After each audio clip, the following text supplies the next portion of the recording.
प्रिय विद्यार्थियों,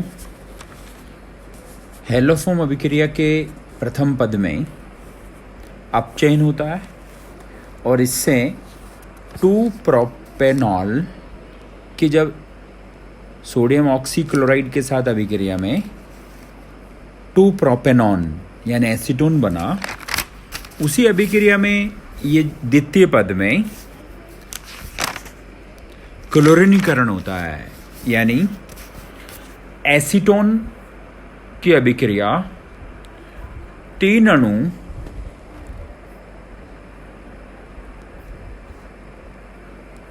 sodium oxychloride के साथ होती है और एसीटोन के 3 हाइड्रोजन, मैथिल समूह के 3 हाइड्रोजन क्लोरीन से प्रतिस्थापित हो जाते हैं।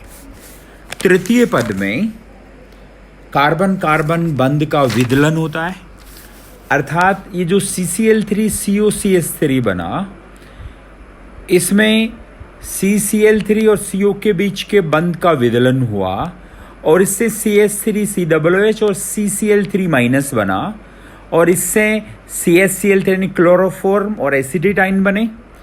एसिटेटाइन Na+ के साथ अभिक्रिया करके सोडियम एसीटेट बनाते हैं।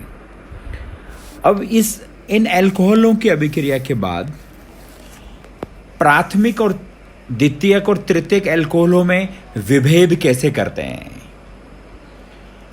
विभेद करने के कई मेथड हो सकते हैं। उनमें से प्रमुख जो विधियां हैं, प्रमुख जो परीक्षण हैं, उनमें एक है विक्टर मेयर परीक्षण। इस परीक्षण में सर्वप्रथम तीनों प्रकार के एल्कोहलों यानी प्राथमिक और द्वितीयक और तृतीयक, इन तीनों प्रकार के एल्कोहलों को लाल फास्फोरस व आयोडीन के साथ क्रिया द्वारा उनके संगत एल्किल आयोडाइड बनाते हैं। एल्किल आयोडाइड बनाने के बाद इन एल्किल आयोडाइडों की अभिक्रिया सिल्वर नाइट्राइट यानी AgNO2 के साथ कराते हैं, तो इससे संगत नाइट्रो एल्केन बनते हैं। ये नाइट्रो एल्केन नाइट्रस अम्ल अर्थात HNO2 से क्रिया करके अलग अलग उत्पाद बनाते हैं। ये जो उत्पाद बनते हैं अलग अलग, ये NaOH के साथ अलग अलग रंग देते हैं। यदि लाल रंग आता है तो वह अल्कोहल प्राथमिक अल्कोहल होगा और नीला रंग आता है तो वह द्वितीयक अल्कोहल होगा और यदि श्वेत रंग आता है तो वह तृतीयक अल्कोहल होता है। इस रंग आने की वजह से इस विक्टर मेयर परीक्षण को लाल नीला श्वेत परीक्षण भी कहते हैं। दूसरे प्रकार का जो परीक्षण है एल्कोहलों में विभेद करने का, वह है लुकास परीक्षण। लुकास परीक्षण में सांद्र HCl तथा निर्जलीय जिंक क्लोराइड के मिश्रण के साथ परीक्षण किया जाता है और इस मिश्रण को लुकास अभिकर्मक कहते हैं। एल्कोहलों में लुकास अभिकर्मक मिलाने पर संगत एल्किल क्लोराइड बनते हैं। संगत एल्किल क्लोराइड लुकास अभिकर्मक में विलयशील नहीं होते, अतः लुकास अभिकर्मक में एल्कोहल मिलाने पर दूधियापन आ जाता है। तृतीयक एल्कोहल लुकास अभिकर्मक के साथ तुरंत दूधियापन दर्शाते हैं। द्वितीयक अल्कोहल लगभग 5 मिनट बाद दूधियापन दर्शाते हैं, जबकि प्राथमिक अल्कोहल आधे घंटे तक भी दूधियापन नहीं दर्शाते। यानी लुकास अभिकर्मक के साथ भिन्न भिन्न अल्कोहलों की जो क्रियाशीलता का क्रम होता है, उसमें तृतीयक अल्कोहल सबसे ज़्यादा क्रियाशील होता है, फिर द्वितीयक अल्कोहल होता है और सबसे कम क्रियाशील प्राथमिक अल्कोहल होता है, इसलिए इसका समय ज़्यादा होता है। अब अल्कोहलों में इंटर कन्वर्जन यानी अंतर परिवर्तन भी किए जा सकते हैं। पहला अंतर परिवर्तन है प्राथमिक अल्कोहल का द्वितीयक अल्कोहल में परिवर्तन। प्राथमिक अल्कोहल जैसे 1-प्रोपेनॉल, इस 1-प्रोपेनॉल को यदि हम द्वितीयक अल्कोहल यानी 2-प्रोपेनॉल में परिवर्तित करें तो इसमें सर्वप्रथम इसकी अभिक्रिया PCl5 से कराते हैं तो OH समूह का प्रतिस्थापन Cl समूह से हो जाता है, जिसकी अल्कोहलिक KOH के साथ अभिक्रिया से प्रोपीन बनती है।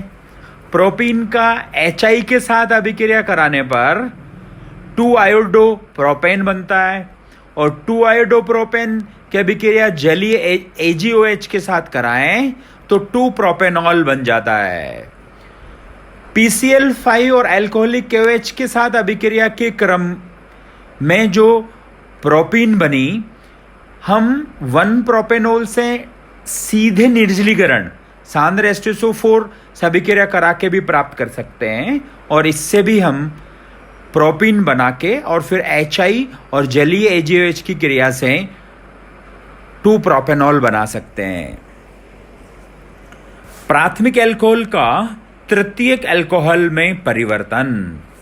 प्राथमिक अल्कोहल 1-प्रोपेनॉल, तृतीयक अल्कोहल 2-मेथिल 2-प्रोपेनॉल।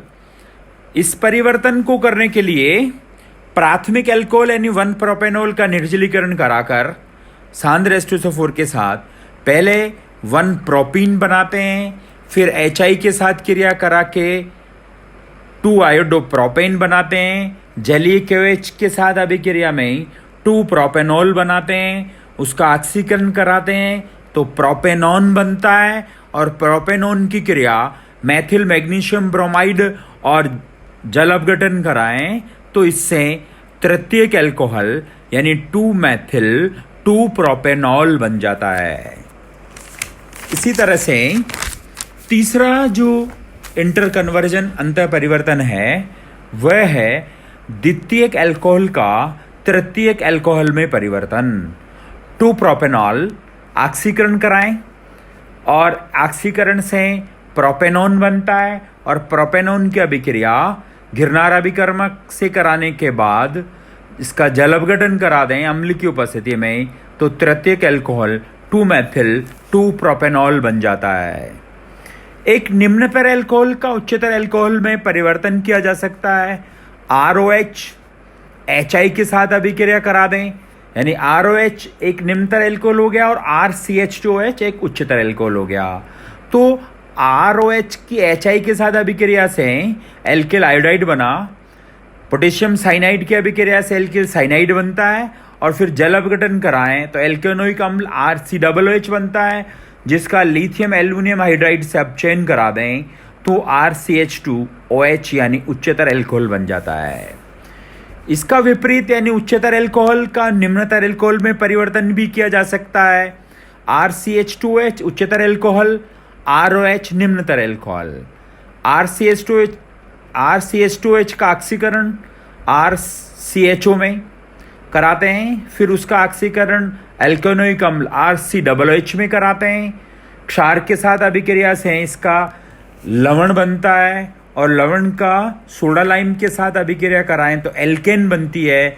एल्केन की अभिक्रिया एल्केन का हेलोजनीकरण करा दें तो एल्किल हैलाइड बनता है और उस एल्किल हैलाइड का जलीय KOH के साथ अभिक्रिया कराएं तो इससे ROH यानी अल्कोहल बन जाता है। इस तरह से उच्चतर अल्कोहल से निम्नतर अल्कोहल में परिवर्तन हो जाता है।